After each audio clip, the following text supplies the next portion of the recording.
Good afternoon, everyone. Thank you for joining us this afternoon. Now, I'm sure you're looking forward to an engaging session. And guys, that's what we hope to deliver this afternoon. I am Suzette Simpson, and with me is Mrs. Jelaine Bryan, and we will be your presenters for this afternoon as we take you through Matrices one-on-one. Now, whether you're watching live on Facebook, YouTube, or you're right here with us in the Zoom room, please participate as much as possible. We look forward to this. Now, as we proceed throughout this session, you might need the following items. So you're going to be needing a calculator, pencil, or pen if you so desire, and of course something to write on. So quickly grab those while we get right into our session at hand. So here is what we have in store for you today. Now, at the end of today's session, we want to take you through how we multiply matrices and to determine conformable matrices. We want to look at evaluating the determinant and the adjoint of a 2x2 matrix. And of course, we want to look at the inverse of a non-singular matrix. And finally, we want to use matrices to solve simple problems as it relates to arithmetic, geometry, algebra. And with this, we want to be looking at solving simultaneous equations. So we want to look at a system of linear equations, and we want to solve them simultaneously using the process of matrices. Are you ready, guys? Of course, we are ready to go. So let's get into today's session. Now, before we proceed any further, students, these are a few things that you should already know. So we expect that you should be familiar with the basic concepts associated with matrices, such as the concept of what a matrix is. So you should be looking at how we represent a matrix, the concept of row and column matrix. When we speak about square matrix, what we're talking about, and I'm sure you have an idea what a square matrix is. When we talk about identity matrix and the order of a matrix. And by now, you should know the order of a matrix is given by the number of rows and the number of columns. Additionally, you should be familiar with certain operations with matrices, such as addition and subtraction, as well as you should be familiar with scalar multiplication. Now, guys, let's get right into our first objective, which is multiplication of conformable matrices.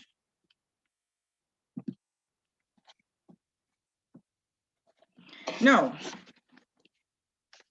here we have a scenario in which we have a football match. Now, do you love football, guys? Because guess what? I love football.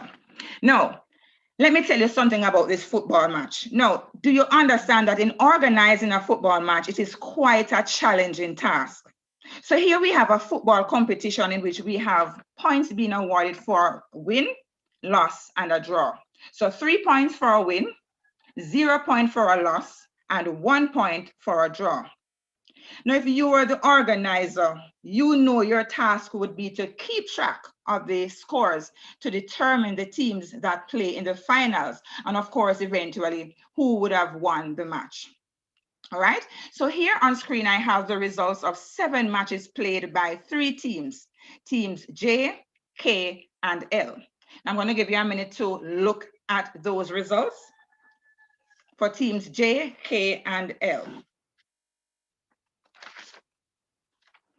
All right, so basically what we're seeing is that team J, they would have won 3 matches, lost 1, draw 3. Team K, they would have won 2, lost 4, draw 1.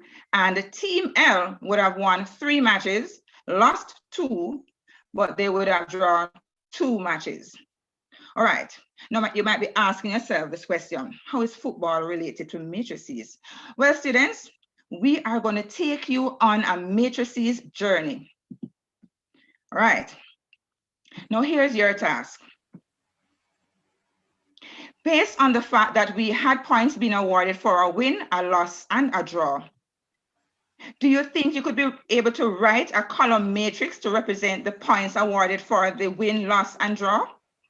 Let's call this matrix P. And remember, I want you to write a column matrix. Now, of course, you can participate by typing those responses in the chat. What would the column matrix be for the win, loss, and the draw?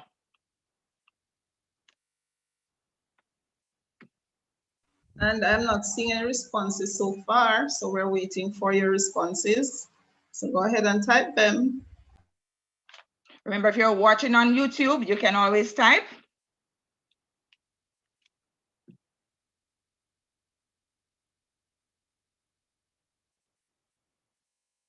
Remember, a column matrix has only one column.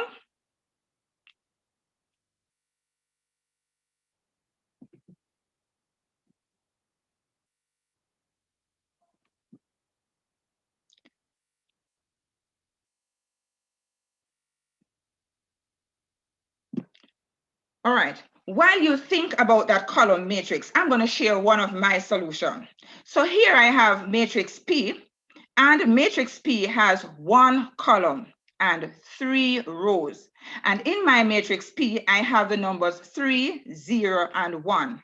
Now, these values represent the values awarded for each match, whether it's a win, a loss, or a draw. So remember, 3 points for a win, 0 point for a loss, of course, and 1 point for a draw. Now, do you think you could write a matrix to represent the results? Let's think about that. Let me take you back to the team results. Remember, they would have played 7 matches. So we have the 3 teams, J, K, and L. And just as a reminder, team J won 3, lost 1, drew 3. Team K won 2, lost 4, and drew 1. And team L, they won 3 matches, lost 2, and drew 2. Now I want you to share with us what you think the matrix R. So I wanted to write a matrix R that could represent the results of these 7 matches played by these 3 teams. Go ahead and type it in the chat, guys.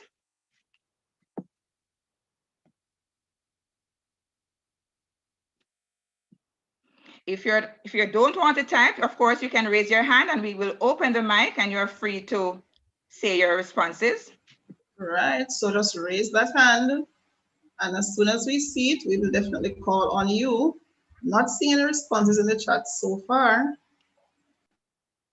I know they're getting warmed up, Jolene. I know they're getting warmed up.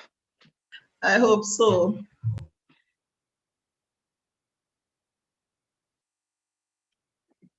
I hope nobody's shy to respond, by the way. Guys, you can raise your hand and we will acknowledge you and allow you to open your microphones and say your responses.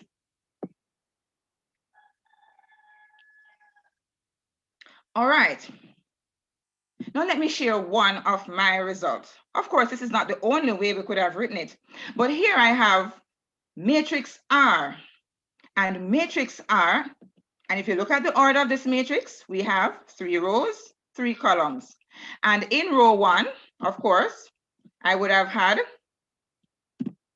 my representation of team J. In row 2, I would have the representation of team K. And in row 3, I would have team L. Notice my columns, win, loss, and draw. And so this would have been one representation. Guys, if you have another representation, of course, you can share it with us. Because as I said, this is just one possible representation. Are you seeing anything, Jolene? I'm not seeing anything so far. I'm still waiting. I know they're coming along. No, they're getting warmed up. They're getting warmed up. Come on, guys.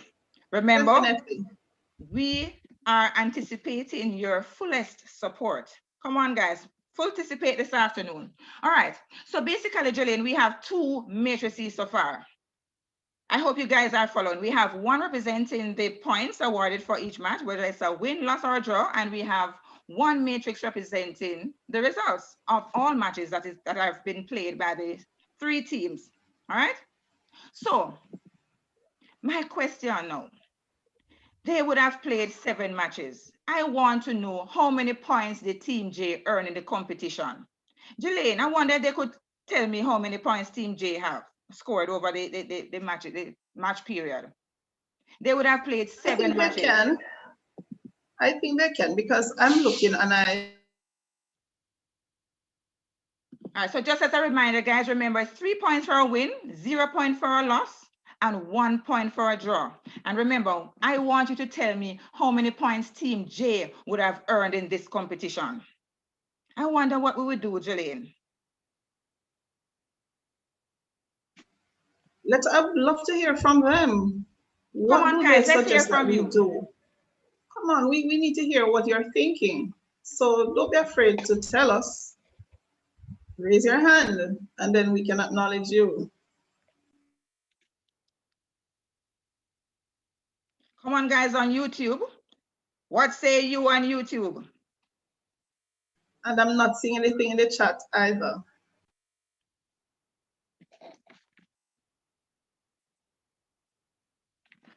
We're going to give them some time, Jillian. I know they're thinking about it. Remember, Team J would have won 3 matches. And remember, 3 points for a win, 1 point for a draw, and 0 point for a loss. Yes, I'm seeing one response so far. I'm seeing the chat light up. Yes, I'm seeing the chat lighting up.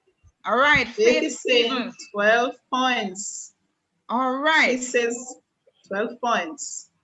All right, Faith. Now, let's look at what Team J would have done. So, of course, remember, they would have won three matches. So, of course, 3 times 3 would have given us 9. They would have lost 1 match. So that would have been 1 times 0. And of course, they would have drawn 3 matches. And so that would have been 3 times 1. Now, when we add that all up, guys, we would have gotten, just as Faith Stevens said, we would have gotten 12 points. So Team J would have amassed 12 points. All right. Now, you might be saying, no, how is matrices applicable to this football thing? Now, remember, as the organizer of this competition, you wouldn't want to be calculating for each team 1 by 1. I would, of course, want a shorter way. Wouldn't you want a shorter way, Jillian, to do this? Definitely. Once it's short and it works, that's fine with me. Of course. And so to do this, we are going to be multiplying matrices. No, we can't just go ahead and multiply matrices just as though we multiply another number in a Jillian. Guess what? We have to be very specific. And so 2 matrices are conformable for multiplication if and only if the number of columns on the left matrix is the same number of rows of the right matrix. Now I'm going to give you some time to think about that, guys. The number of columns on the left matrix is the same number of rows of the right matrix. Now, how am I going to determine that? Don't you think I need the order of the matrices, Jillian? Yes, I think we can start there, definitely.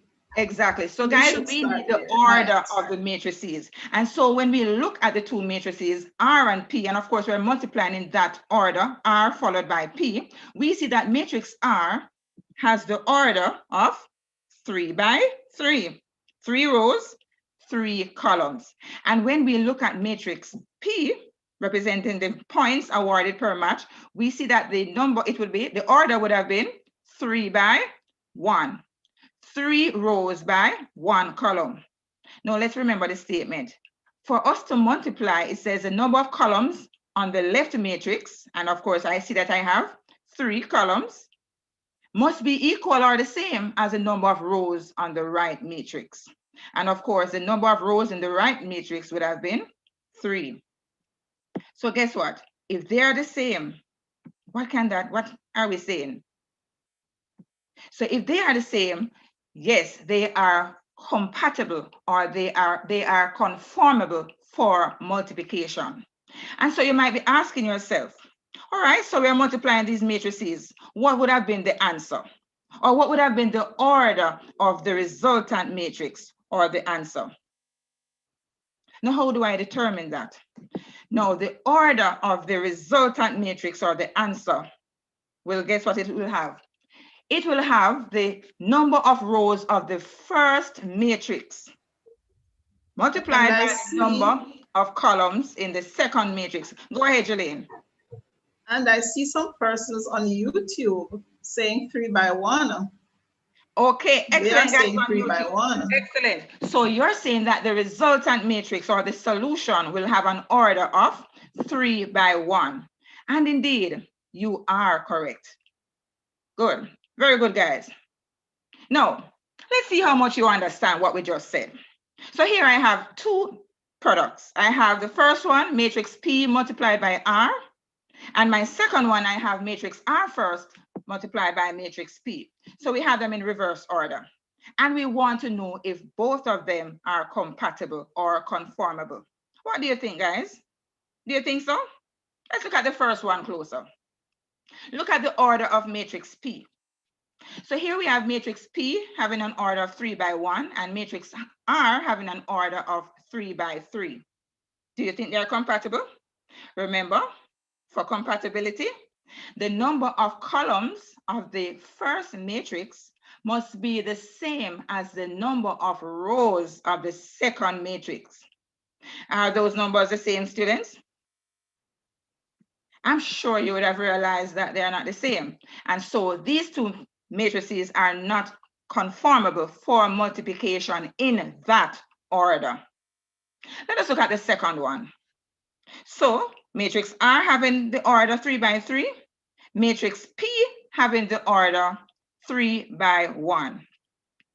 Let us look at the number of columns in the first matrix and the number of rows in the second matrix.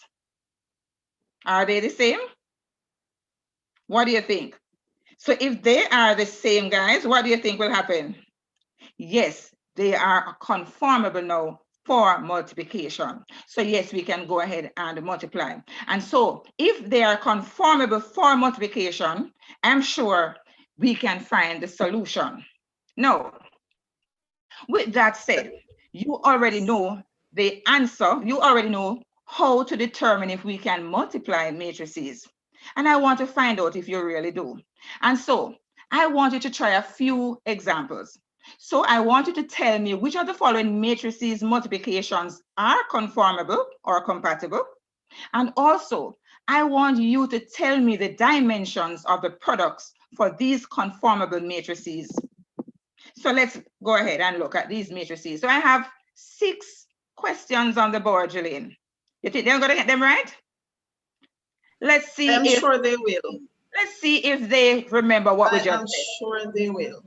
Remember, guys, for us to determine if these products are possible or if the two matrices are conformable for multiplication, remember, the number of columns in the first matrix must be equivalent or equal to the number of rows in the second matrix. I'm going to give them a minute, Julian, just to write down the order of these matrices, because of course they're going to need that to determine the compatibility. So go ahead, guys, and write down the order on your paper. And I can see that, oh, sorry about that. I can see that Yoshiko on YouTube is right there along with us. So I know he's going to get them correct. All right.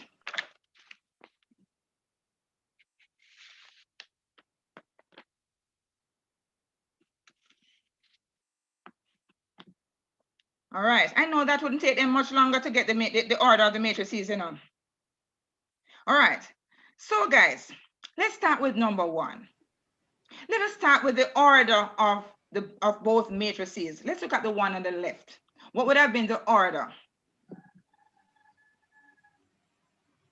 All right. When we look at number 1, we see that the order of the first matrix would have been 3 by 2, and the second matrix would have been 3 by 2. Let us look at the number of columns in the first matrix and the number of rows in the second matrix. Do we see that these two numbers are not the same, guys? What does that mean? It simply means that they are not conformable. I wonder if the second one is conformable, Jillian. I wonder what you guys are thinking. I wonder what you are thinking. All right. Michaela is saying that number 2 isn't. All right. So let us see. Let's go, Michaela. Let's see what we have. All right.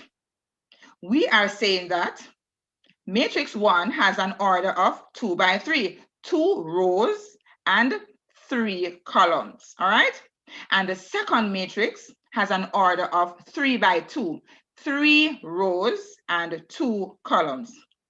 Now remember, the number of columns in the first matrix must be the same as the number of rows in the second matrix. And basically, we're seeing that these two numbers highlighted in red, they are the same. So once they are the same, they are conformable for multiplication. All right, let's go to number 3 quickly. What do you think about number 3, guys? I'm seeing Tajay saying that number 3 is. All right, so number 3, let's see what's happening with number 3. All right.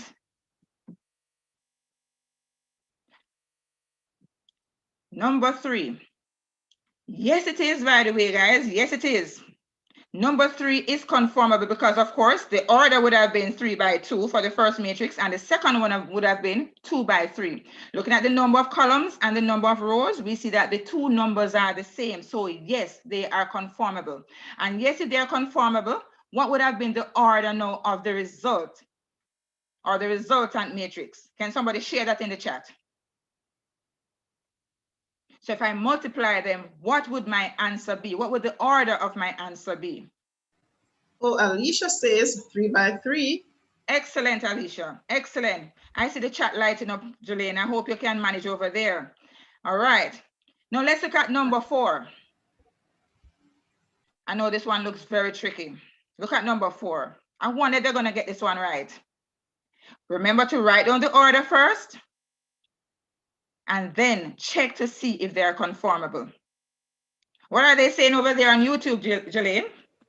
I'm seeing Ashari saying that number 4 is. Right. And also Chanel. Yes, they're saying that. And indeed, they are correct, because look at this. The order for number 4, the first matrix would have been 3 by 1. And the order for the second matrix would have been 1 by 3. So 1 column for the first matrix and 1 row for the second matrix. And these two numbers are the same. So yes, they are conformable. And the order of the resultant matrix, of course, would have been the 3 by 3 or the outer dimension. All right, let's look at number 5. Let's go with that quickly. We shouldn't be spending any time with number 5 and 6. What are they saying in the Zoom room, Jolene? I am not seeing any responses for that particular one as yet. Okay. Yes, I'm seeing the chat lighting up. Yes. Rihanna says no, it's not. All right, let's see. That's the one she's responding to. Alicia says yes. Faith says yes. Rihanna also says yes. All right.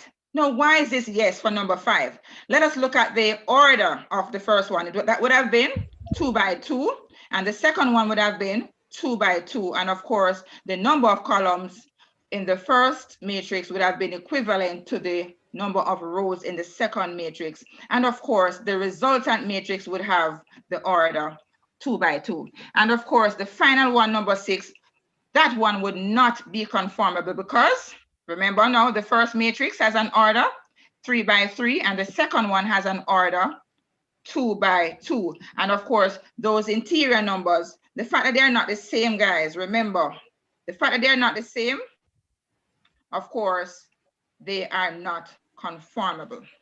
All right, so with that said, we have just looked at the multiplication, and we now know how to identify matrices multiplications that are conformable or compatible. And also, you're able to tell me the dimensions or the order of their products. Let us now see how we can use this matrices multiplication to now determine the total points awarded to each football team at the end of this competition. Remember, we started with 3 teams. Teams J, K, and L. And remember, we want to know how many points they would have scored. All right? Now, before we go into that, we need to know how to multiply. Now, for matrix multiplication, we will be looking at what we consider the general multiplication of matrices. And this is done by finding the product of, so it is done by, of course, multiplying the corresponding elements in each row by each column element. And after we do that, we then proceed to add their products. If you can remember how we calculated teams J points earlier, we would have multiplied by the number of points for each match, whether it's a win, loss, or draw, and then we add up the total.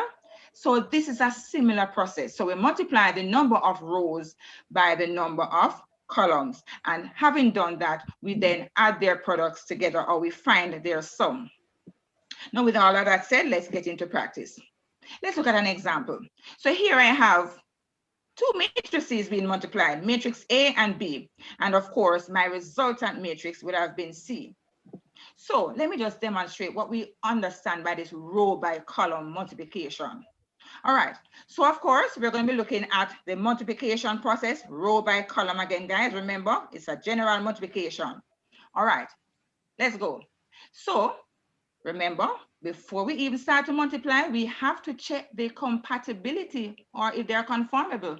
Did we check? Look at the first matrix. We have an order of 3 by 2, and the second matrix has an order of 2 by 3. Look at the numbers, guys. Look at the number of columns and the number of rows in the second matrix. Are those numbers the same? Of course they are. And the fact that they are, we will now be able to multiply to get the resultant matrix with an order of 3 by 3. So let me now demonstrate this multiplication process, row by column. So my first row will be multiplied, the elements of my first row will be multiplied by the elements of my first column. Once I multiply that, so we'll have 1 times A and then 2 times D. And once we multiply, we then take their sum. All right? Let's go again. Second row, second column, we take their product and their sum. Third row, third column, take their product and we take their sum. All right, so remember it's row by column.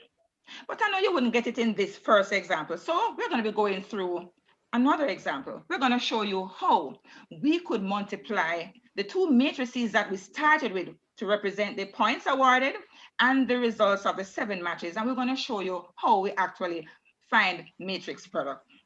All right, so let me just give you a little reminder. We want to find the number of points awarded at the end of the competition. So I'm going to be multiplying matrix R that we created earlier and matrix P. So it will be R by P. Of course, let's check for conformability. We see that, of course, the number of columns in the first matrix would have been 3. And the number of rows in the second matrix would have been 3. So yes, they are conformable. So they are compatible. And of course, our result would be a 3 by 1 matrix representing the total team points. All right. Now, I know you don't know how to multiply properly yet, so we're going to just take you through that process quickly. Remember again, you can only multiply if the number of columns in the first matrix is equal to the number of rows in the second matrix. And so we're going to be demonstrating this multiplication, row times column, to produce a single element in the resultant matrix. Are you ready, guys? Are you ready, Jolene? All right. So let's take this multiplication. Remember, row by column. All right, let's go. So, of course, we have our two matrices, R times P, and we're going to be multiplying first row by my column. In this case, I have only one column, Jolene. So it's going to be so easy for us. Can't you see? One column. All right. So much easier. Let's go and do this multiplication. So first row, first column. So that would have been 3 times 3, 1 times 0, and of course, 3 times 1. And that will be my first row elements. All right. Having done that, we're going to go to our second row. And of course, my second row will be used to multiply by my same column in the second matrix. Let's look at what that multiplication would be. But before I share my solution, guys, I want you to write it down for yourself and check to see if you have the same answer as I would be putting on screen. I'll definitely love to see what they get for this. And I'm seeing Tajay Edwards on YouTube, and he's giving us some results. So let me hear what going to definitely check back with. He has actually found the sum, and he's giving us the values. All right, so he's moving way ahead. All right. Yes, he is. All right. All right, let's go ahead and share what I have for my second row times my column. Guys, is that what you would have? Is that what you have?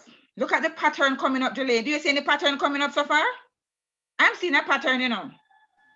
Well, I'm seeing the pattern because I'm using first element with first element and second in the row with second in the column, third in the row with third in the column. That's the pattern I'm seeing. All right. So having done my first row multiplied by my column, second row multiplied by my column, I'm going to go now to my third row multiplied by my column. And here I have 3 times 3 plus 2 times 0 plus 2 times 1. Now remember, the order of the resultant matrix would have been 3 by 1. Now, guys, I'm going to give you a minute quickly to, I know Tajay would have started simplifying. I'm going to give the others a chance to now simplify these products for me. So 3 times 3 plus 1 times 0 plus 3 times 1. Simplify. Share your responses quickly. And I'm seeing Yoshiko and Abigail doing their multiplications as well. All right. And they're definitely correct based on what I'm seeing. Oh, I'm so sorry, guys. We don't even have any prizes today. My goodness. They're going so good today. So we'd have, of course, 9 plus 0 plus 3, 6 plus 0 plus 1, 9 plus 0 plus 2. And when we add that all up, come on, guys, you have to help me out, you know. Add that all up for me and tell me what my final answer will be, which would be a 3 by 1 matrix representing the total points.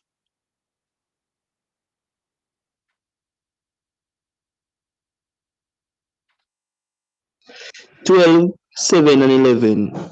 I'm hearing 12, 7, 11. And that would be, who is that, Jelaine? You want to identify yourself? Akil. All right, Akil. So Akil's response would have been 12, 7, and 11. I wonder if he's correct. Guys, what are you saying? Do we agree with Akil's solution? Rihanna is seeing 12, 7, 11. I'm seeing it from Briante. I'm seeing it from Sharika Brown and Abigail. All right. They are all giving the correct answers. I'm going to give you a digital badge. I'm going to give you a digital badge. You are all correct. Clap yourselves, guys. Clap yourselves. The product RP would have been 12, 7, and 11. Those would have been the elements. And of course, the order of this matrix would have been a 3 by 1 matrix representing the solution. All right. So, just one observation, though. I noticed somebody saying 30 for the answer. And I know exactly what they did. Oh, they added all the values, the 12, 7, and 11. And I think that's how they got 30. Yes, so remember, we're adding the elements in the first row together, second row, third row. All right, so what does this 12, 7, and 11 represent? All right, so basically, we already knew from earlier on that Team J would have scored 12 points. Do we see that it's coming out right here? That yes, it is indeed 12 points. And the Team J would have scored 7 and Team L 11. So for Team J, their 3 wins, 1 loss, and 3 draws would have awarded them 12 points. And for Team K, their 2 wins, 4 losses, and 1 draw would have awarded them 7 points. And for Team K is right up there. They would have won 3 matches, 2 losses, and 2 draws, and they would have been awarded 11 points. So of course, we have Team J in the lead, followed by Team L. And of course, if we were playing football, you know, we'd be rooting for Team J, of course, right? But as it goes, we will have to take this another step further. So now that we know how to multiply, Jelaine, you know what we're going to take them through? We're going to take them through the process now of determining the determinant of a matrix. No, and of course, we're going to be focusing specifically at a 2 by 2 matrix, 2 rows, 2 columns. Now, what is this determinant? Now, the determinant of a matrix is a special value that is calculated from a square matrix. And guess what? It basically helps you to determine whether a matrix has an inverse or not. And by the way, you see this information about the determinant? This information will be useful in solving systems of linear equation. Now, for the purpose of this presentation, as I said before, we will be focusing on the determinants of 2x2 matrices only. All right, so let's get right into the determinant of a 2x2 matrix. So let us say we have the matrix A with the elements A, B, C, D, and we want to find the determinant. Now, to symbolize the determinant, because sometimes we don't want to write out all of this word, determinant, this long word. To symbolize the word determinant, we can use the letter representing the matrix, and it is written between two parallel lines. So here we have the symbol for the determinant, or we could write an abbreviation, DET, with the name of the matrix, and in this case it would be matrix A, so it would be DETA. So we have the determinant of matrix A. So if we didn't want to write it like that, of course, we could write the elements of matrix A between the two parallel bars as seen here on screen. And how do we calculate it? The value of this determinant is calculated by finding the product A times D, and look where A and D is positioned in the main diagonal or the leading diagonal. So we find the product of the main diagonal elements and we subtract the product of the other diagonal. And remember I said, in order for us to go ahead and solve a system of linear equations, we need to know if the matrix has an inverse. And how do we know? We have to know if it has a determinant. But as we go along, you'll understand what I'm saying. Now, let me just refresh your memory. Just as I said before, the determinant of a matrix A is calculated by finding the product of the main diagonal element, and in this case, it would have been A times D, and subtract the product of the non-leading diagonal, and in this case, it would have been B times C. Just in case you didn't get that, guys, I'm going to give you a minute to write that down so you'll have that to remember. So the determinant, the product of the main diagonal, subtract the product of the non-leading diagonal. Now, with that said, let's get into a simple example. So here I want you to calculate the determinant of a matrix. And again, I want you to look at the process that we just spoke about, finding the difference between the elements of the leading diagonal, and subtract the non-leading diagonal. Julian, I'm going to give them a minute to work out the determinant of this and see what they have. I think that's adequate time, and I think they can do it. So let me see if they're going to place their answers in the chat, or let me look on YouTube as well. Guys, remember the first you need to identify is the elements in the main diagonal. And in the main diagonal, we have the elements. What are they again? What are the elements in the main diagonal? I'm sure you're seeing them. Yes, I can hear you talking in your mind, by the way, guys. Yes, the members or the elements of the main diagonal here would have been 8 and -3. So go ahead, find the products quickly and let me hear what you have to say. Can you tell me what those guys over YouTube are saying?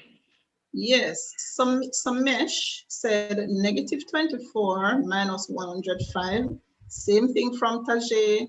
Samantha, she got some, she said -129. Same, or Samesh did hers, same thing. All right. And I'm seeing Ariana and Davia in the chat. Same answer they're giving. They're going on so good. Because here I think I have the same solution too. So 8 times -3 would have given us -24, subtract 7 times 15 would have given us 105. And when we have -24 subtract 105, of course, that final answer would have been -129. Marjolaine, they're going on good. They're going on good so far. I'm so proud of them. Wonderful job. Wonderful job, guys. So now that we know how to calculate the determinant of a 2x2 matrix, we're going to look at it a little bit deeper now. So here I have 3 matrices on the left. So I have matrix, the first one, 1, 2, 3, 4. The second one, -5, 2, -5, 2, -2, 0. And the third one, 1, 2, 2, 4. So I have 3 matrices, and I want you guys to determine the determinant of them. I have a solution on the board, of course. I want you to check to see if those answers would have been the ones you would have gotten. And once you check to verify that these are the determinants of these three matrices, I want you to tell me what you think about the value. What do you think these values are saying to us? Or what can you say about the value of these determinants? Do they all have to be positive? Do they all have to be negative? What can you say about the determinants, guys?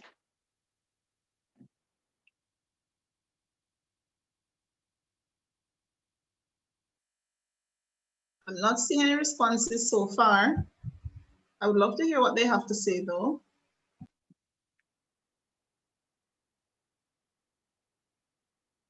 I think they're agreeing with us that the answers are correct, Jelaine. They were going on so well. I think they're agreeing with the calculations to say that they are so correct. And yes, indeed, guys, these determinants have been calculated correctly. But what we wanted you to look at was the value of the determinants, all right? Now, basically, we see that we can have positive or negative values for the determinant as well as zero. Now, we have to categorize determinants into two groups. And guys, I want you to take note of this information. So I'm putting determinants into two main groups. The first group, I'm going to call it non-singular matrices. Write that down, non-singular matrices. Now, non-singular matrices have positive or negative values. So we're saying if we get an answer for the determinant and it's a positive number or a negative number, then we're going to classify it as non-singular. Now, if the value of the determinant is zero, guys, and you have to take note of this, if the value is zero of the determinant, then the matrix is a singular matrix. And of course, if the matrix is singular, then of course it has no inverse. Let me repeat, if a matrix is singular, meaning the determinant is zero, it has no inverse. So for me to proceed to find the inverse of a number, the matrix has to be a non-singular matrix, meaning it must have a value, whether it's a positive number or a negative number. So now that we know how to calculate the determinant of the matrix, we also know how to multiply. We are going to be looking at something else that is very specific towards the inverse of the matrix. And that is what we consider the adjoint of a 2x2 matrix. Now, the adjoint of a matrix A, let's say we have a matrix A, is what we call the transpose of the cofactor matrix of A. Now, this adjoint of the matrix A, we can abbreviate by saying ADJA. That represents the adjoint of the matrix A. Now, if you're looking up the adjoint of a matrix, you might come across the word adjugate matrix, and of course, it means the same thing. However, this adjoint is found using what we consider higher order concepts that are not at the CSEC level, guys, right? And the cofactors and this process of the transposing or the transposition of those cofactors can be considered a mirrored version of the original matrix. Yes, and we will see later what I'm talking about when we talk about a mirror being mirrored over the main diagonal. Let's look at this example. So here I have a matrix A, 1, 2, negative 3, 4, and I have the adjoint of that same matrix A. And that adjoint would have been 4, negative 2, 3, 1. Now, guys, I want you to look at the two matrices that we have represented here, one representing the matrix and one representing the adjoint. I want you to examine the relationship between matrix A and that representing the adjoint of matrix A. Do you see anything similar? What is similar, guys, and what is different? Let me hear from you.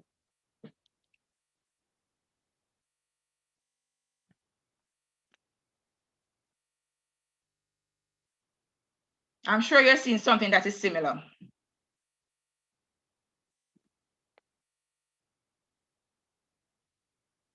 Okay, I'm seeing a response from Davia. She says the elements of the leading diagonal are interchanged.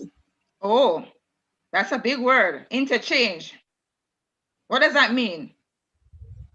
They would have switched position, right? Ah, nice. Anything else that we have not noticed? What about the other diagonal elements? Have they switched position or interchanged? Or they have remained in their same position? Okay, I see something here from Faith. She says the values in the non-leading have switched signs. All right. They switch signs.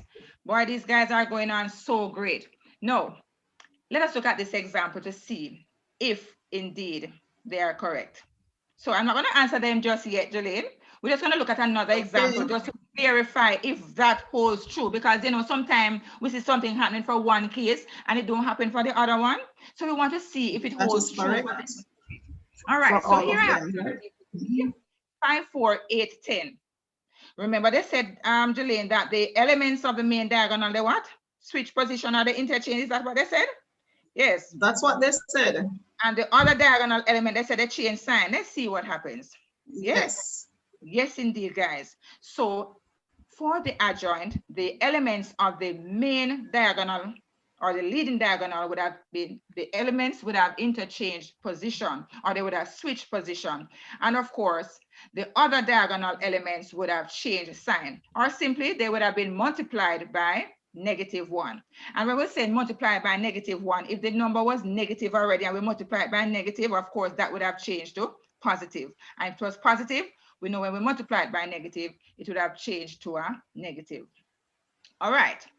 Now, you would have gone through all of that so far. And based on what I'm seeing, Jolene, they're on the right track. But for now, we will go into the objective of finding the inverse of matrices. And so I'm going to hand over to Jolene to proceed with this presentation. Okay.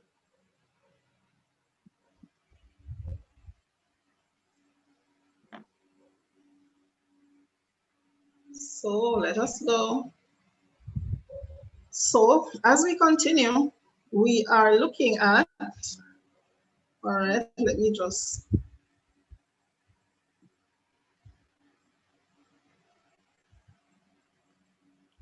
trying to get control of the screen here.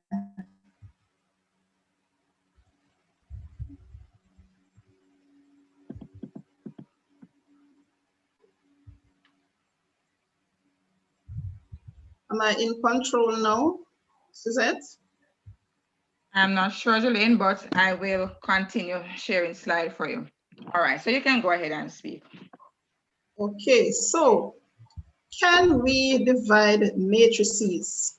That's a question that we tend to ask, or that you're probably wondering at this point in time. Can we divide matrices? Well, operationally, it is not possible to divide a matrix, but we can multiply a matrix by its inverse, which will give us the same result. We therefore do not need to divide if we know the inverse of a given matrix. So the question I want to ask you, based on what we have done so far, does every singular matrix have an inverse? I would like to hear your response to this. Does every singular matrix have an inverse? What do you say? What are your responses? So I'm going to ask you to check the chat. I'm not able to see the chat on my side. Okay, so I'm trying to, can we go to the next slide? I'm actually. All right. Okay. Were there any responses though? Did they respond to that question? All right, I'm not seeing any responses at this time. Okay, so the inverse of a matrix, we're going to continue looking at that. I'm seeing no from some persons. Seeing no from some persons. So in mathematics, the word inverse refers to the opposite of another operation. So let us look at these examples here. So we're seeing A, and then we're seeing the multiplicative inverse of A, which is 1 divided by A. We also call it the reciprocal, right? And if we multiply A by its reciprocal, we get 1. Now, let us think of A divided by A. Wouldn't that give us 1 also? Let us look at the second one. We have 3/7. And the inverse, which is the multiplicative inverse now, is 7/3. If we multiply these, we would definitely get 1. So what we're saying is that if we know the inverse We do not need to divide. We can simply multiply the matrix, as we're going to look at next, by its inverse to get 1. So the product of a number and its reciprocal is equal to 1, which is the multiplicative identity. So the product of a square matrix and its inverse is equal to the identity, or we also call it the unit matrix. So how does it look?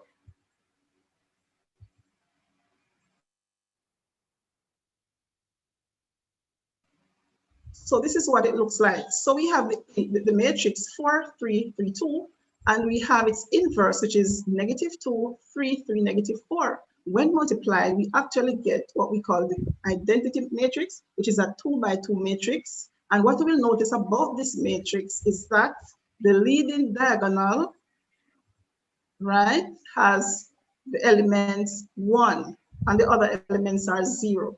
And make note of this, because as we come back, we're going to be looking at how we use this identity matrix. So we want now for you to work with us here. So we need to determine if A multiplied by I, which is our identity matrix, is equal to the identity matrix multiplied by A. So we want you to try the multiplication at this point in time and tell us what you will find out or what you realize. So go ahead and multiply. And I'm sure they're able to multiply that quickly, Julian. Yes, based on what we did before. So is A times I the same as I times A?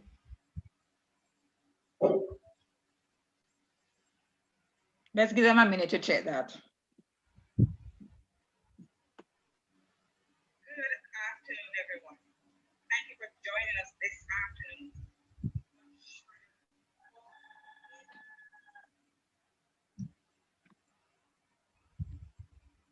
Do we have any responses so far? I'm not seeing anything on YouTube so far. I'm not able to check the chat. You're able to check from that side? All right. I am not sure if these responses, okay, I'm seeing yes. And I'm seeing also Chanel seeing Gardner. no. I'm seeing Chanel Gardner saying no, it's not equal. Samir Sharma is saying no, they're not equal. So quite a few persons are saying no, they're not equal. All right. Are they working them out or are they just guessing? They're just writing a statement to say the products are not equal. All right, so we can prove if it is so or not, right? All right. So let us look at that. The first matrix A was multiplied by the identity matrix. And let us look at what took place. So this shows all of the working that took place, which we have done before. But now look at the results. The result is 2, -1, 3, and 4. And then the identity matrix was placed before the matrix A. We did the work and we got the result of 2, -1, 3, and 4. So some persons said yes and some said no. What are we actually seeing here? I'm seeing Ashari Tucker saying yes, they are equal on YouTube. So definitely we can see therefore that the identity times a matrix or the matrix times the identity matrix will definitely give the same result. And this information is going to be very useful as we continue further on in our presentation. All right, so all those who said no, this is proof that it actually is so. So the identity matrix for multiplication, when multiplied by another matrix, equals the same matrix. And note, this is one case where matrix multiplication is commutative, which signifies that the order is not so important. So we will get the same result regardless of how we multiply them. So you're saying that if I multiply a matrix by the inverse and if I switch it around and multiply, I will always get the same answer? By the identity matrix. So this is a special multiply matrix by the identity matrix, yes. So the identity matrix for multiplication is very important, isn't it? That's definitely so. So depending on, it doesn't matter where we put it, whether we put it before the matrix or after the matrix, the result will be the I'm seeing matrix itself. Natasha Matheson is saying the identity matrix or the matrix times the identity are equal. So she's agreeing on YouTube. Very good. So next slide. Okay, so this is a question for you now, students. Do you think a square matrix that is singular would have an inverse? And by now, I know that you should be giving me the responses rapidly for this one. Do you think a square matrix that is singular would have an inverse? What are your response? What's your response to that? What did we say about singular matrices again, Julian? I wonder if they remember. Okay, I'm seeing some responses. They're saying no, no. Why is it no? Why? I'm seeing so many no's. Can somebody tell me why the answer is no? You can type or you can raise your hand and let us hear from you. Why is it a no for that? Because it would not be zero. The value is zero. All right, so we're saying that the singular matrix has what? The determinant, does it have an inverse? All right, we'll see, because if the determinant is zero, what does that signify? So, assuming therefore that a matrix M, that the matrix A is non-singular, then there exists an n by n matrix A inverse. This is how we would represent it using symbol, which is called the inverse of A, such that A multiplied by A inverse is equal to A inverse multiplied by A, which is equal to the identity matrix, right? So this is another case where matrix multiplication is commutative.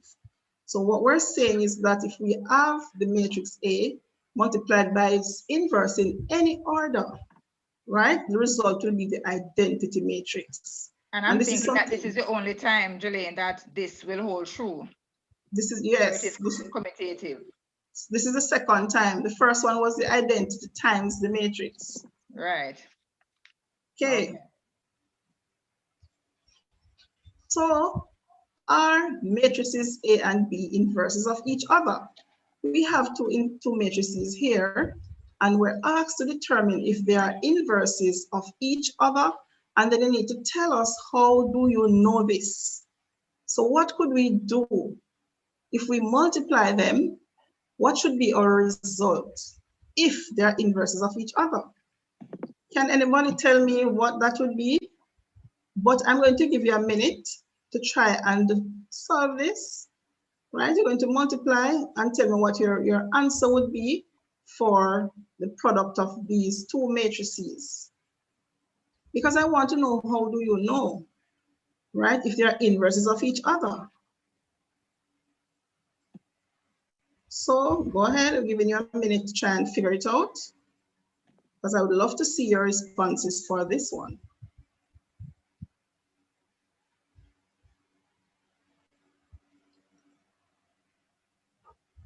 So we hope that you are using your pens and your pencils and your papers to figure this one out.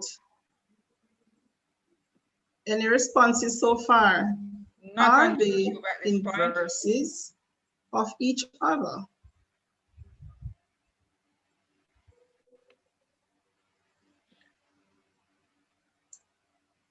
I'm seeing Natasha Matheson is saying one is the adjoint. Okay. And that's on YouTube. Okay. I'm seeing Yashika Clark is saying, no, it would not. No, it would not. All right. But they still have not told us how they know.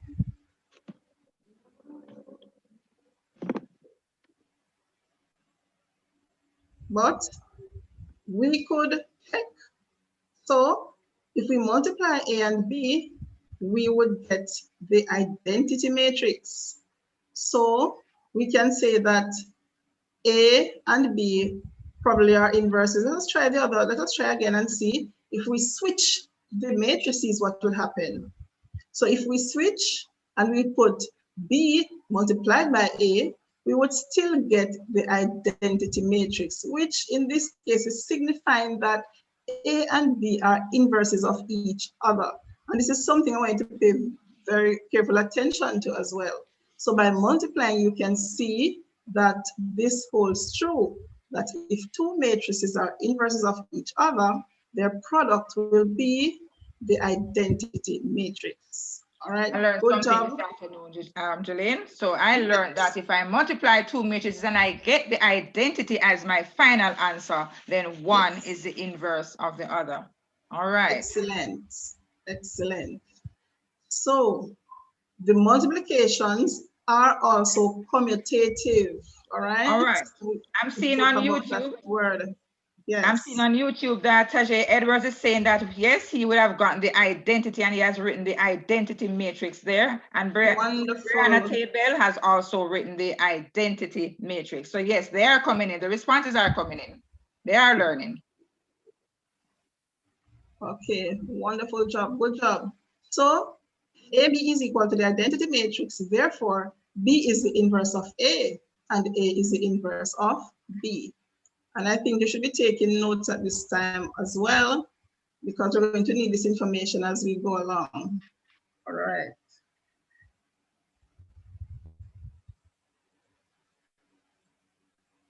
I am not in control of this, is it? All right, so let's take a closer look at the inverse of a 2 by 2 matrix. First of all, write matrix B as a fraction. I want everybody to do that now. Write matrix B as a fraction. And that should not take you very long. So let us see what your answers would be. And we can also show you our answers to see if you are on track with us. So Jolene, you're asking me to convert those decimals to fractions. To fractions. Okay. All right. Let's see what the guys on YouTube are saying about matrix B and in fraction form.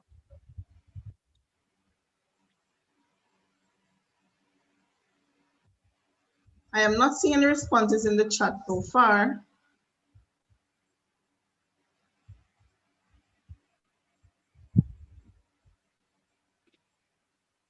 They would all be over 10.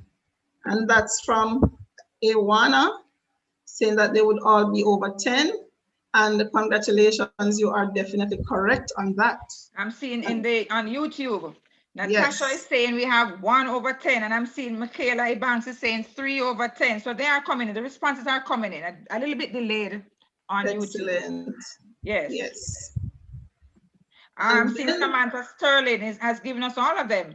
110, 110, negative 7/10, and 3/10. Very good, Samantha Sterling on YouTube, and Tajay Edwards as well. He has shared the correct solution as well.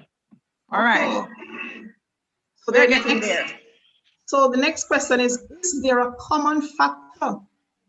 Do you see in all of that matrix, that's B, is there a common factor? And if it is, what is it? If there is one, what is that common factor? All right, I'm seeing Brianna saying 1/10 on YouTube. Yes, I'm seeing that from Ariana as well, 1/10. I wonder if the others are seeing it. All right, so our answer, definitely. So those who said 1/10, excellent job.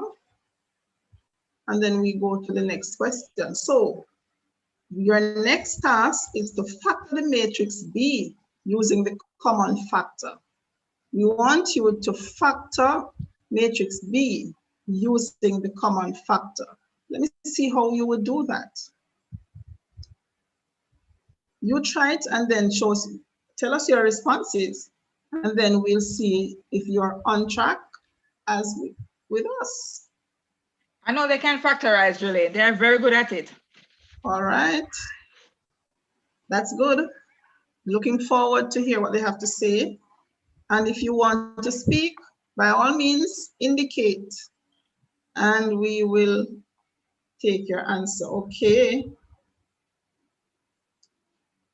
All right, I'm seeing a response, but you know, it's sort of difficult to do fractions, to type Yes, fractions it is. in the It's chat. so hard to type fractions, and maybe that's why we're having Yes. them so delayed. But based on what I'm seeing from Davia, I think she has a good idea of what is expected. I wonder if she's on the same track with us. Let's And share the our same thing with solution. Ariana. Yes.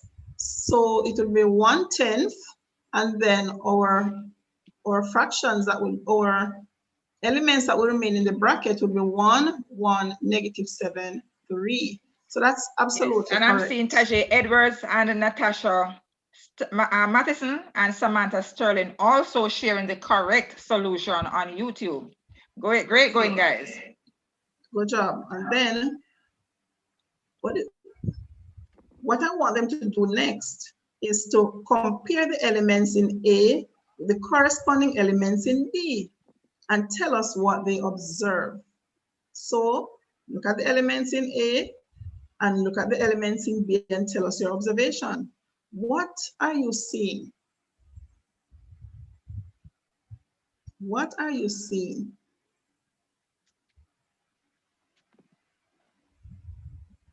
Any responses so far?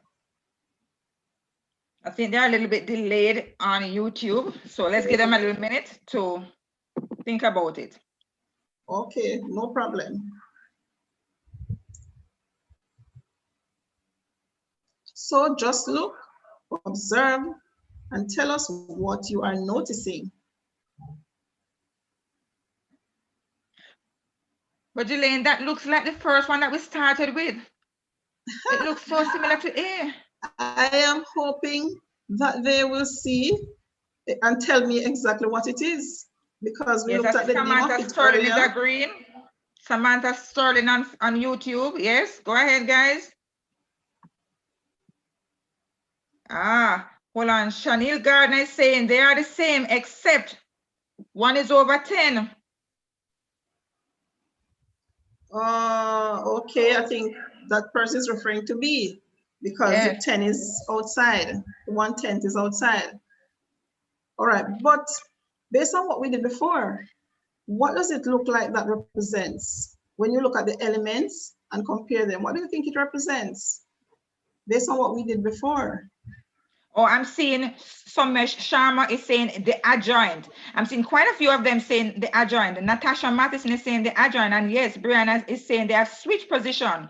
And Chanel is saying the inverse. Oh, the inverse. Excellent job. But I have one more question now. And based on what I'm seeing so far, they are totally on track. So that's definitely the adjoint. Tajay is saying the main diagonals have flipped and the second diagonal has been inverted. And then what do you think the common factor represents? And that common factor that we're talking about was the 1/10. What does it represent?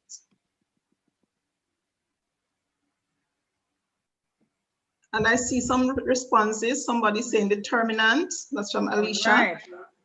Determinant. All right. So basically, the inverse of a matrix, and in this case, it is B, is really made up of the determinant and the adjoint matrix. For those who are just recognizing this, yes, that's all it was. It is. It's 1 over the determinant times the adjoint of the matrix. And this is what we're going to be using as we move forward, as we continue to look at the inverse of matrices. And this is something that you're going to be jotting down. So let us go to the next slide and look at how we represent the inverse of a 2x2 matrix in general form. I think you need to jot this down, because you're going to need this as we solve some problems. So if we have the matrix A with the elements A, B, C, D in that order, then the inverse of A is equal to 1 upon the determinant, which is AD minus BC, multiplied by the adjoint, which is D, negative B, negative C, and A. And with this, you can't go wrong. The only thing that could go wrong is if you make a mistake with where you put your numbers, but otherwise, this is good to go. So since that you have this general form for the inverse of a 2 by 2 matrix, I want to see you practice. So we're going to be using this formula to Let solve. us give him a chance to take a screenshot, Jolene. All right, Before we so go go further. ahead. Those who need to take a screenshot, please do so, because now is your time to practice. I want to see you in action. All So right. can we move on? Good. So here is what you are going to do for us now. It says find the inverse of the matrix if it is defined. So this is matrix A with elements 4, 3, 2, and 1. Now, does this matrix have an inverse? Let us figure it out. So this is your job. We're giving you 2 minutes. 2 minutes to figure out if it has an inverse, what it is. So get your pens, get your pencils, get your papers. So, Jolene, and begin. Yes. what does it mean to say if it is defined? Why would I need to say if it is defined? They would need to find out if it's what type of matrix it is. If it's a singular, Okay. right? Or if it's non-singular. Okay. And I'm sure they are recalling what that means now, right? So what determines if it is singular or non-singular? Oh, the determinant that we did earlier. Okay. So of course, if it is a singular matrix, then of course we won't have an inverse. So An okay. inverse. All right. So We're I think getting when there. you've done that part so far, have you determined if it's singular or non-singular as yet? Can you put that answer in the chat for us so we can see that you're working with us? Is it singular? Oh, okay. Alicia is saying non-singular. So let me see who else is agreeing with her. And therefore, you can, if you think it is non-singular, you can continue working to see if you can find the inverse. I'm seeing Natasha is saying it's non-singular, and yes, Yashika Clark is agreeing that we need to define the determinant to determine the inverse on YouTube. Okay. And Dave is saying one is always over determinant. Very good. All right. I'm sure they would have read somewhere. Let's put something on the board. Okay. So first, check that the determinant is non-zero. So let us check 4 multiplied by 1 minus 2 multiplied by 3 would give us 4 minus 2, which would give us a negative 2. How many persons got the determinant to be negative 2? If you did, good going. So the matrix has an inverse, and therefore, this is what the inverse would be, right? It would be 1 over the determinant, where the determinant is negative 2, multiplied by the adjoint, and the adjoint would be 1, negative 3, negative 2, 4. And then we could always multiply each element by the determinant, by the 1 over the determinant. So we'll end up with a fraction for some of the elements. Some of them would be integers. So how many persons were able to do this? If you were able to do this, good job. It means that you are actually learning, and we're proud of you. I remember at the beginning, Jelena told him that they would have, one of the prerequisites would have been scalar multiplication. So at this stage, they should be able to multiply the negative half by everything else in the brackets. Okay, right. Good job. So I think we can move on. Now, this is a C.S.E.C sample question that I'd like them to try. A matrix R is given as 2, negative 1, 1, 3. And they have 3 tasks.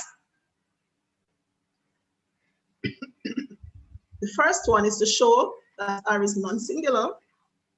Then we're going to find the inverse of R. And then you're going to show that R times R inverse equals the identity matrix. Oh, so that means I need to show that the determinant has a value because it's non-singular. Isn't that so? Okay. All right. I'd love for them to work this one though and tell us their answers.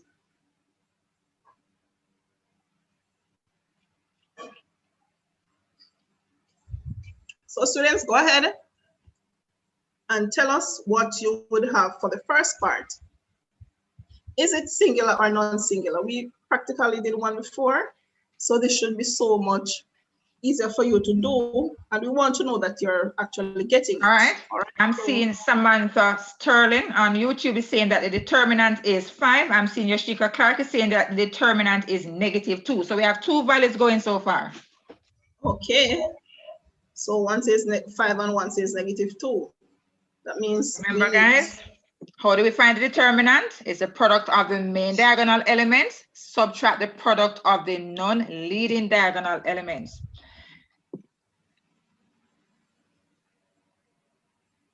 And I'm seeing Samantha Sterling and Samash Sharma is saying 7. So here we're getting some different values. All right.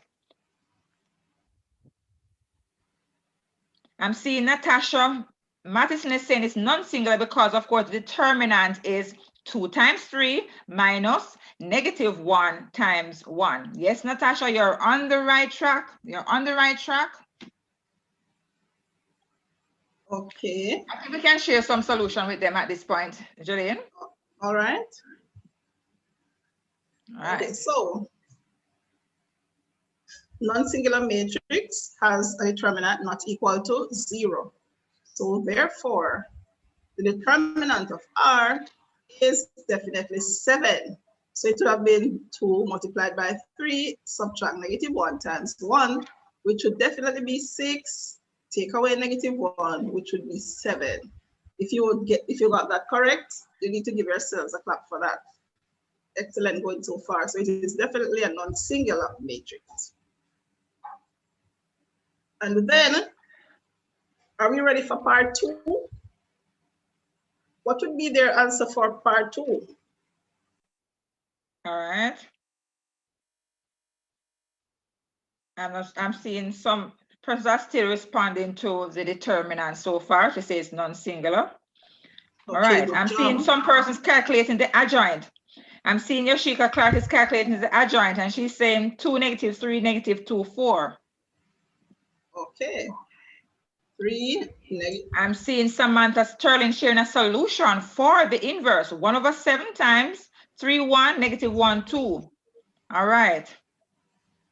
All right. So yeah. Let us see if we definitely agree with what she has. So you can check your answers against what is here. Let us know if you are okay, if you got them correct, if you had an issue. All right. So look at your answer, look at this, and see if you're on track. If you're on track, I'll definitely give you a thumbs up for that. All right.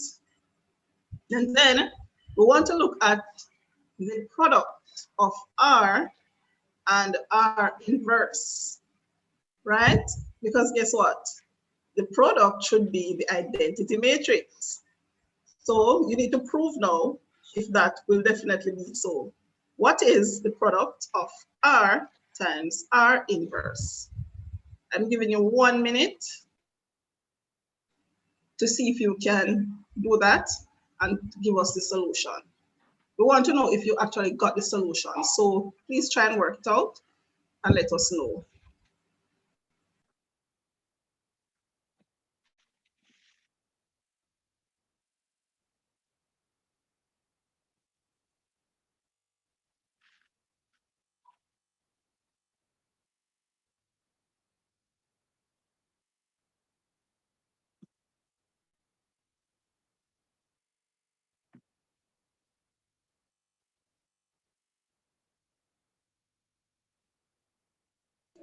Okay, so did you get the solutions? Did you get the solutions so far? So this is what you would have done in your working, right?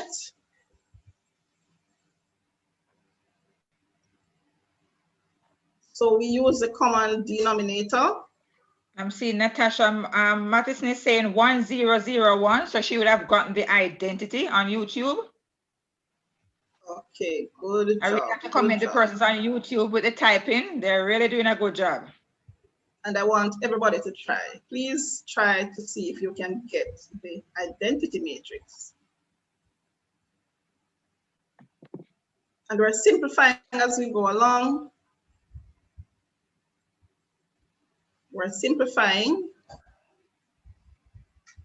So we're at the step where we have 7 divided by 7, 0 divided by 7, 0 divided by 7, and 7 divided by 7, which would definitely give us the identity matrix. So if you were able to do all 3 parts, excellent job. It means that you are ready to really dive into some questions and finding the inverses of matrices that you are given. Good job, everybody. So I think we can go now to this slide. And here we're going to be looking at some problems, right? We're going to use matrices to solve simple problems in arithmetic, algebra, and geometry. So we're going to solve linear simultaneous equations with 2 unknowns.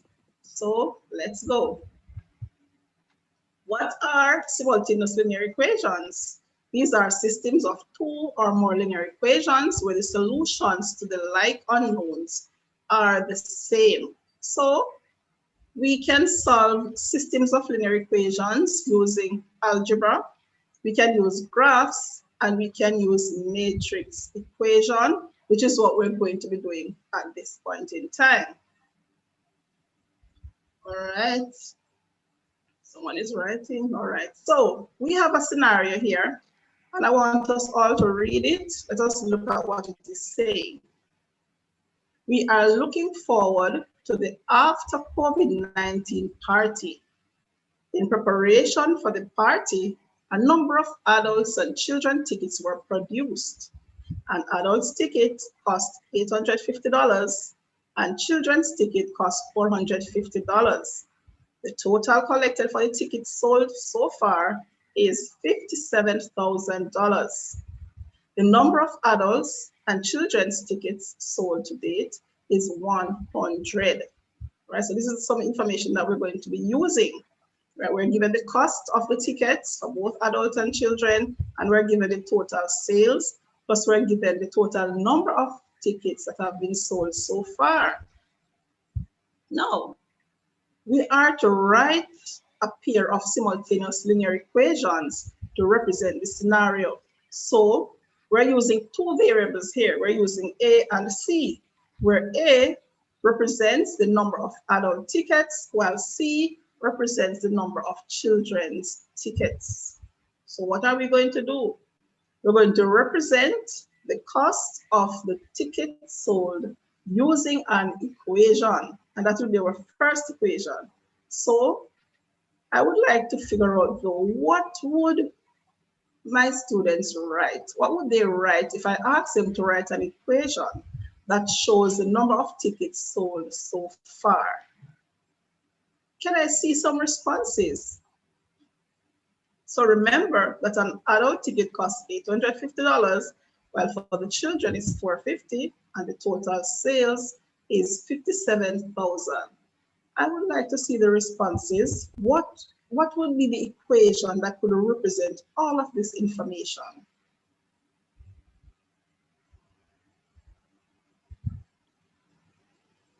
And do we have any responses? Do we have any takers on this one? Not seeing anything in YouTube as yet. All right, I'm seeing something from Tayshawn. Tayshawn is saying 850x plus 450y equals 57,000. All right, I'm seeing He used x Natasha. and y. but our two variables were A and C. So I'm seeing something from Rashida. She says 850A plus 450C equals 57,000. I'm seeing the same thing from Davia. All right, so I'm pleased with the responses so far. And they are agreeing on YouTube as well. Same response. Okay, good job. So therefore, I would agree with all of those responses as well. All right, I'm agreeing with those responses as well. So let us look at our response. See if you agree with us. So definitely it will be the same. I don't know, we're working with dollars, so we have our unit there. Now, we are still not finished because we have equation 2 to write. It says, represent the number of tickets sold. We need another equation to represent the number of tickets sold. And we're told that the number of adults' tickets and children's tickets sold to date is 100. I would like to see the students write an equation to represent the number of tickets sold.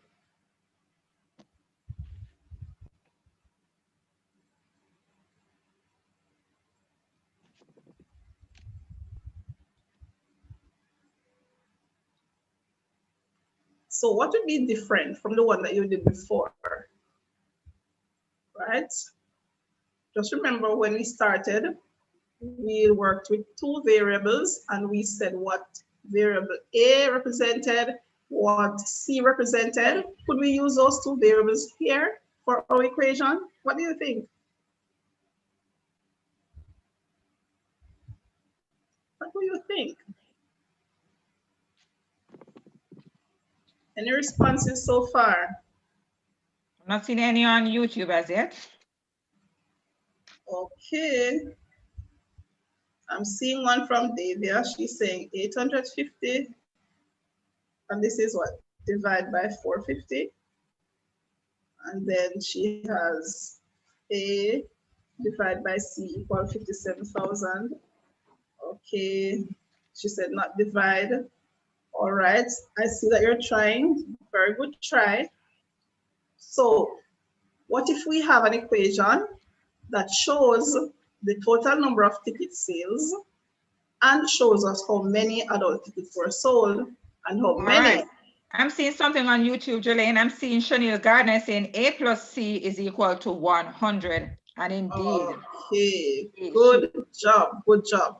Because sometimes we may wonder what the coefficient of the equation is because there's no one there. So we could simply put A plus C. Well, the one is just there to show us that it's basically the coefficient is 1, all right? We don't need to put it all the time when we're doing our problems. Good.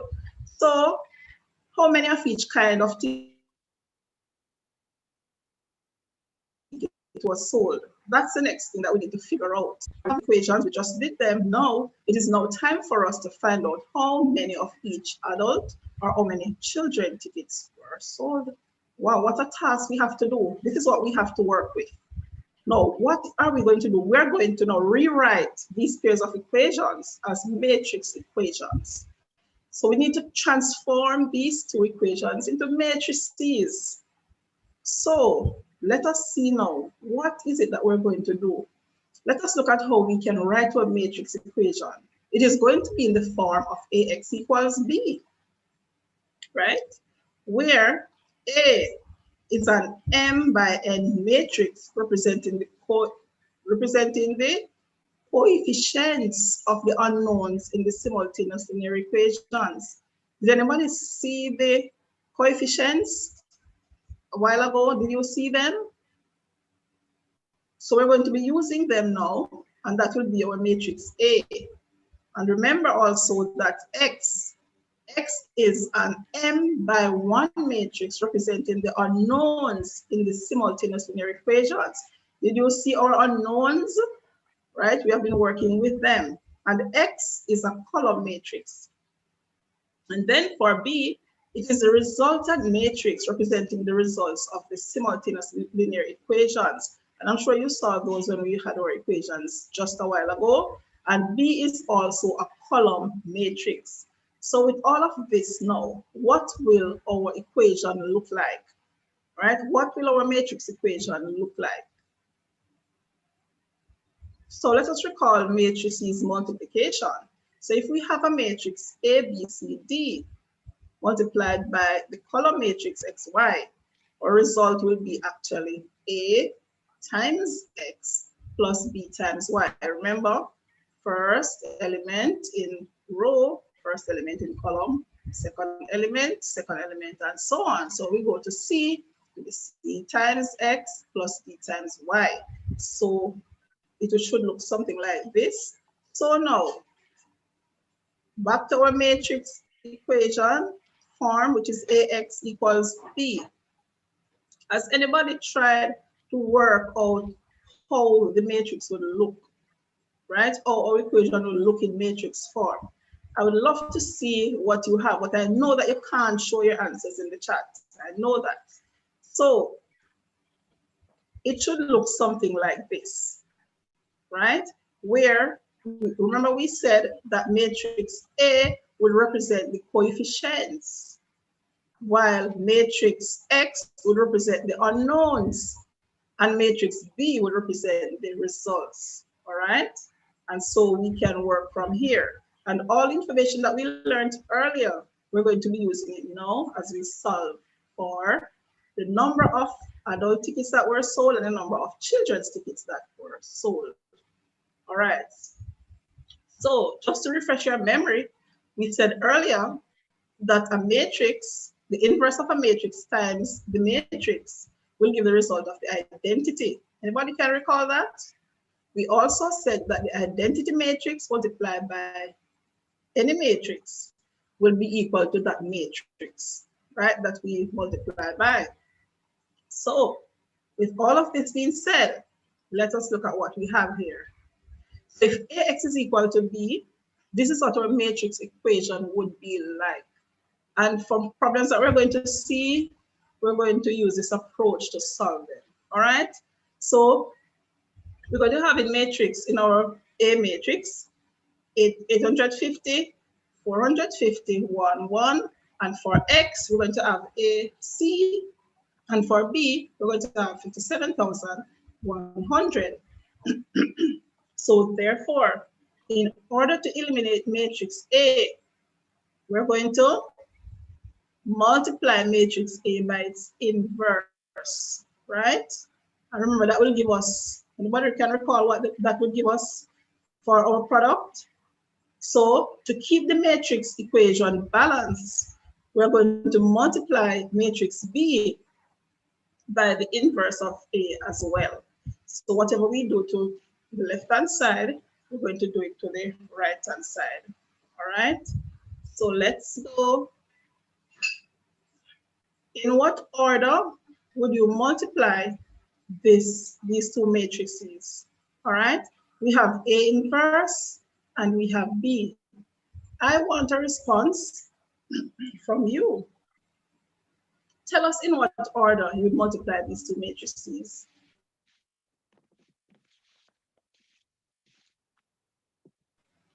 So it's now time for you to respond. What order would you multiply these? Which one would go first? Which one would go second?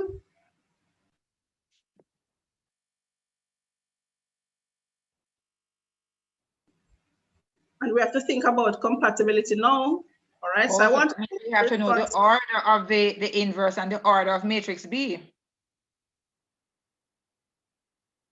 need to find the order of both of them, and then you will tell me how we would multiply.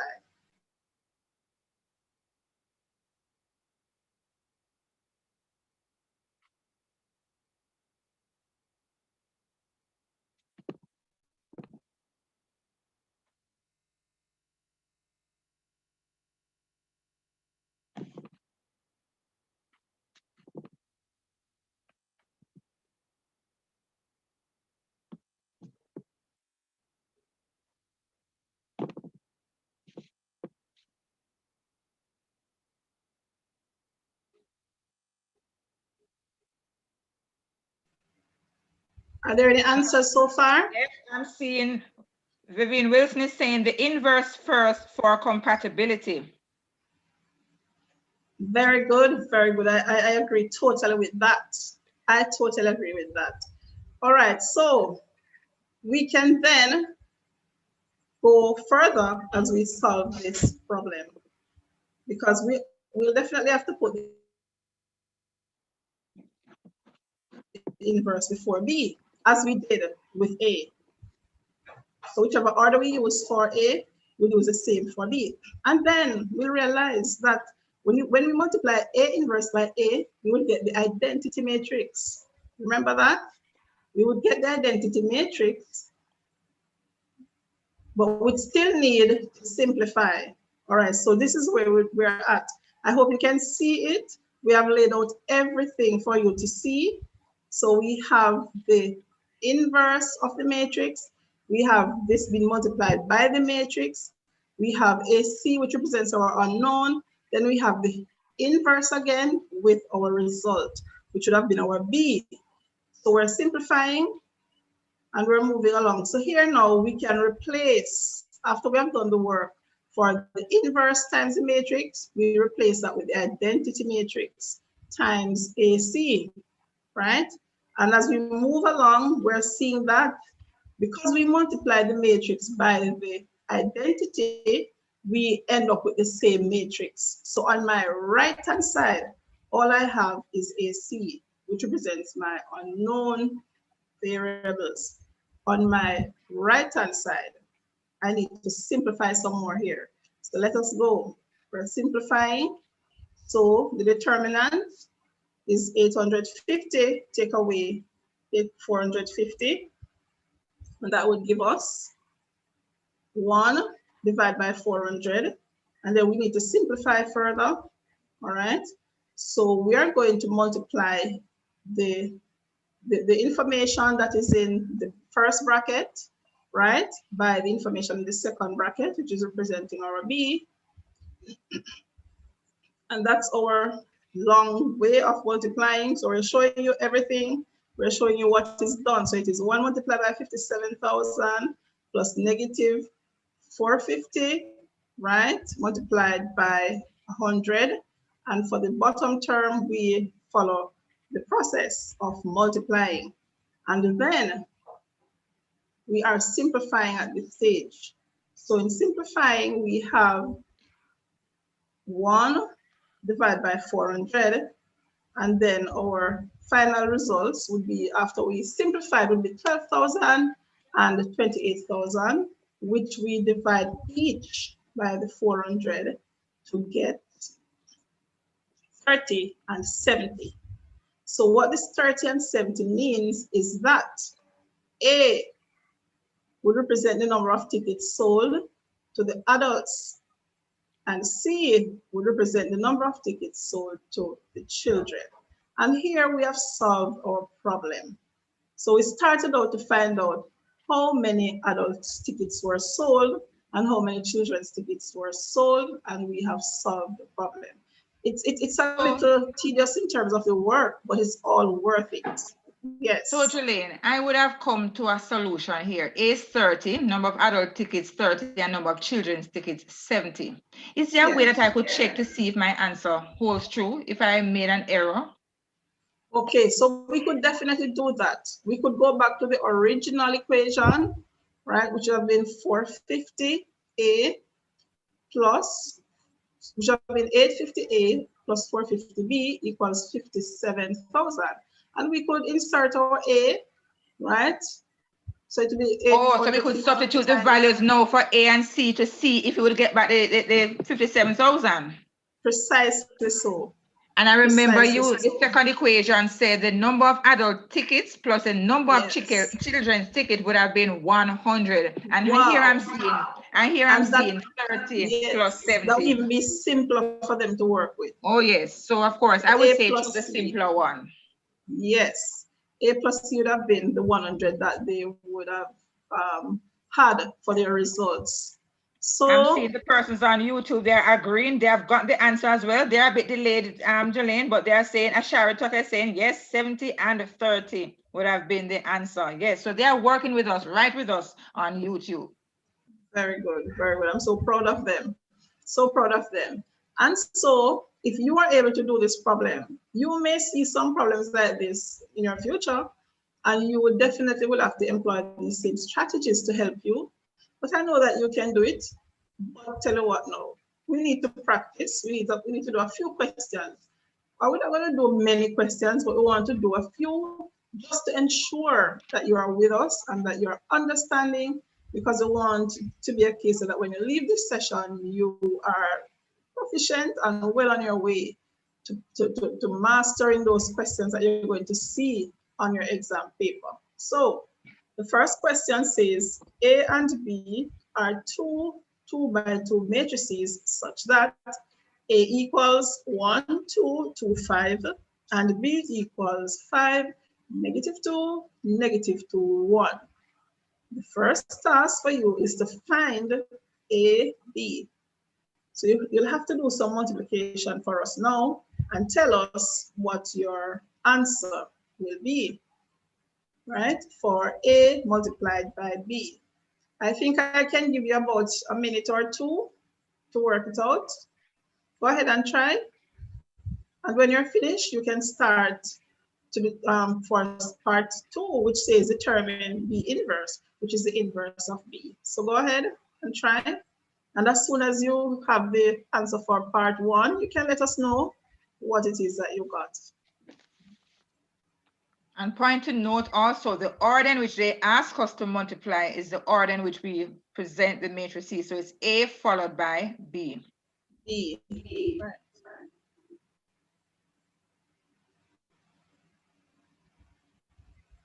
I don't know if you need to check for compatibility here. Do you need to check for compatibility? Well, they should, just to be on the safe side.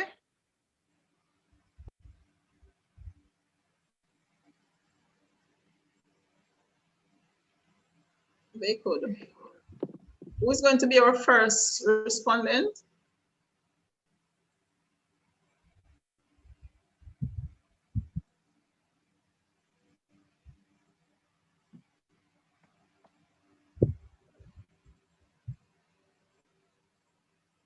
All right, I'm seeing a response in the chat that says 1, 0, 0, 1. So what does that represent? 1, 0, 0, 1. Anybody can tell me what that represents if you were to write that in matrix form?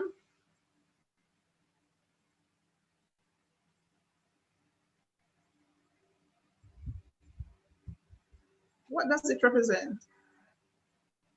Okay, I got a response. She says the I, and the I know she means the identity matrix. Good job. So that's excellent for part 1. And I know that some persons would have gotten that answer as well. Good job. So that AB would have been definitely identity to matrices, and we get the identity. What is it signifying? What is it signifying there? Anybody can remember, or do you remember what it signifies? I want to tell you that those persons on YouTube, they're also following shortly behind, even though they're a bit delayed, and they're also saying they would have gotten the identity matrix. So I know they are following with us. Yes, excellent job. So we can now look at the second part that asks for the determinant of B. Let us see if we can find the determinant of B. So go ahead. I've gone up to there. Let us see what your response would be.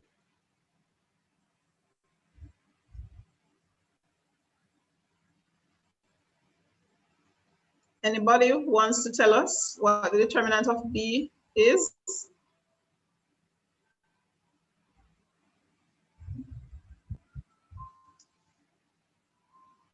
I'm giving you 30 seconds to tell us your answer.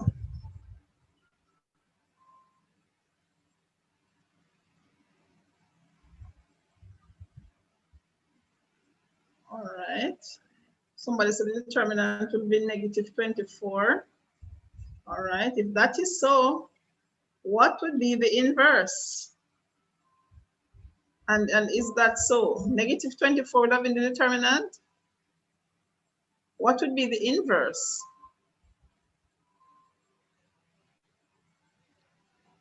Do we agree with the negative 24 for the determinant? All right, Rashida is saying 1. So I think she's saying that the determinant is 1. Okay, so let us now look at the inverse of B. What's the inverse of B? Let us look at our solution. So that's where it will be. Rashida would have gotten 1 for her determinant, so it will be 1 divided by 1, and then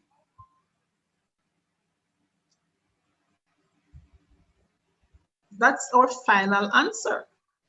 And what does this represent? Right?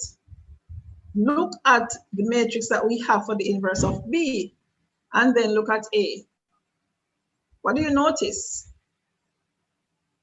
What do you notice? They are exactly the same. So it therefore means that A and B are inverses of each other. Excellent job. And I'm hoping that most of you are able to notice this. And it's important that when you're solving problems, you can pick up on things like these. They will help you to solve your problems easier, and you have a better understanding of what you're doing. All right. So good job so far. And we're going to be moving on to another question. Okay, so well, Jelaine, it seems as if we are out of time. But guys, yes, it was a pleasure. Yes. At this point, we want to give you some practice. And so we have created a post-test for you to practice some of what we just looked at. All right. So in the chat, you will find a link to the post-test that we want you to try on your own. And we're going to give you a few minutes, after which we're going to ask you to complete an evaluation form for this session. Boy, Jelaine, it was a wonderful session. Really wonderful session. And really I'm sure this time I'm now confident in answering similar items as it relates to matrices and the CSEC examination. So let's give them time to complete this. So we're going to ask you if you have a QR scanner on your phone to scan this post-test and complete it. If you don't have a scanner, I want you to look in the link in the chat. You'll see the link, and we're going to ask you to complete this post-test. 5 simple questions. Of course, you're free to take pictures, snapshots of the post-test so you can work them afterwards. The link was placed in the chat. I'm looking for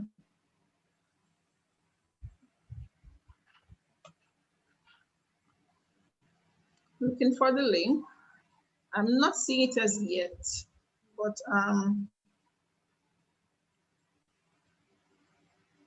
okay, excellent. So now the links are in the chat. There's one link for the post-test, which you're going to do first, after which you're going to go to the second link, which is the evaluation form, which we're going to be asking you to fill out as well.